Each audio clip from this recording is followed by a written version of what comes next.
Je m'appelle Pascal Marty, je suis directeur des ports et équipements au sein de la CCI. C'est un des 4 piliers de la CCI dont le métier premier est le développement économique. Ensuite, la partie formation et ensuite la partie port et équipements. Donc, on gère toute la partie portuaire, le port de Saint-Jean-de-Luz-Ciboure, le port de Bayonne, ainsi que tous les équipements, donc tous les bâtiments de la CCI. La problématique du dragage a toujours été importante sur le port de Bayonne. D'abord parce qu'il y a un phénomène de barre à l'embouchure qui fait que l'entrée du port est dangereuse déjà, c'est compliqué de pouvoir entrer sur le port de Bayonne et qui opère une certaine sédimentation naturelle qui fait que les fonds remontent à l'embouchure. Donc il y a une nécessité de draguer tout au long de l'année et de manière régulière. Historiquement, le dragage a toujours été réalisé de manière importante sur le port de Bayonne. Dans un premier temps, avec des dragues en propre sur le port, on a eu la Bayonne 1, on a eu la Bayonne 2, il y a eu une drague qui s'appelait la Sangsue également. Donc ce sont des bateaux que les gens ont eu l'habitude de voir fonctionner sur le port.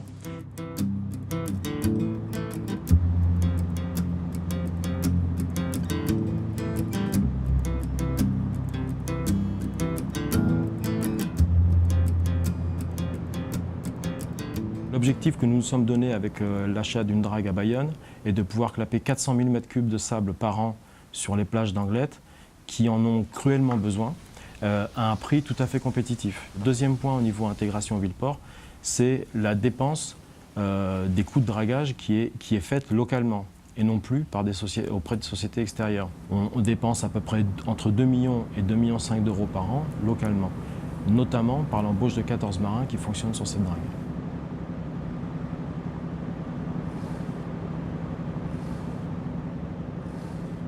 Bonjour, donc je m'appelle Thomas de Récy, je suis capitaine d'armement pour la CCI de Bayonne Pays Basque. 5 personnes à bord de la drague. Les équipages sont composés d'un capitaine, d'un chef mécanicien, d'un lieutenant polyvalent qui seconde le capitaine et le chef en fonction des besoins, et 2 ouvriers polyvalents qui s'occupent de la maintenance générale, de l'entretien, aussi bien sur le pont qu'à la machine. Le rôle du capitaine à bord du navire, c'est de gérer la navigation, bien sûr, la gestion de l'équipage, d'être le lien aussi avec le siège social, en l'occurrence le capitaine d'armement ou la personne désignée.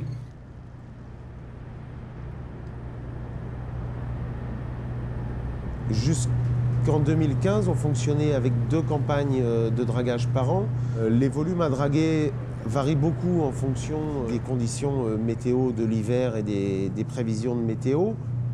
Alors l'avantage d'avoir un navire comme d'un navire d'une longueur de 65 mètres comme la drague Ondara au port de Bayonne, ça facilite forcément la manœuvre du navire.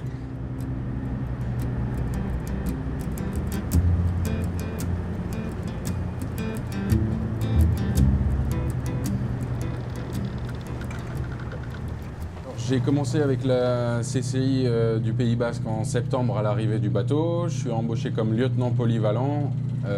Donc je seconde le commandant dans la conduite du navire et j'assiste aussi le chef mécanicien si besoin.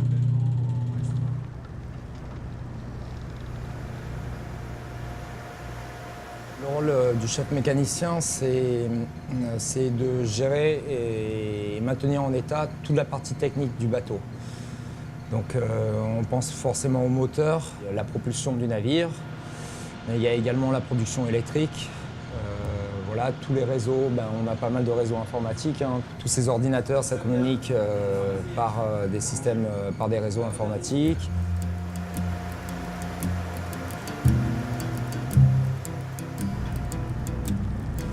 Le fonctionnement global du navire, deux possibilités de dragage. La première à la benne, donc c'est une utilisation de grue. On va chercher du sédiment au fond, on met dans le puits.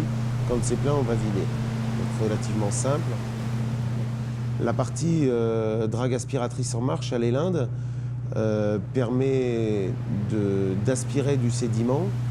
Et comme aujourd'hui dans du sable, on remplit le puits, le sable se décante au fond, l'eau qui est sur le dessus du sable est évacuée vers la mer et on remplit le navire comme ça jusqu'à atteindre son poids maximum et donc un volume de sable donné aux alentours de 900 mètres cubes. On a le bateau qui est affiché sur la carte par le biais d'une antenne GPS et on a les petits traits rouges qui sont l'enregistrement de nos positions, des passages qu'on a réalisés sur la zone à draguer qui, comme vous le voyez là, se concentre sur le chenal d'accès au port, là, entre ces deux lignes noires. L'aspiration se fait par l'outil qui est aligné à la coque. On voit la grosse vanne bleue. Le sable et l'eau passent sous nos pieds, aspirés par la pompe de dragage. Au refoulement de la pompe, ça monte et on se retrouve à aller dans le puits. Il y a un système d'injection d'eau. L'injection d'eau, c'est ce tuyau-là qui va également à la coque et qui est commandé par les pompes que vous avez derrière là-bas, les deux pompes qui sont derrière. Une fois que ce sable est capté à bord, il est clapé à plus de 95% du temps sur les plages d'Angleterre pour maintenir le trait de côte et effectuer le réensablement. Avec une drague en permanence sur le port, nous allons pouvoir entretenir le port toute l'année et pouvoir permettre aux clients de rentrer avec de plus gros bateaux tout au long de l'année.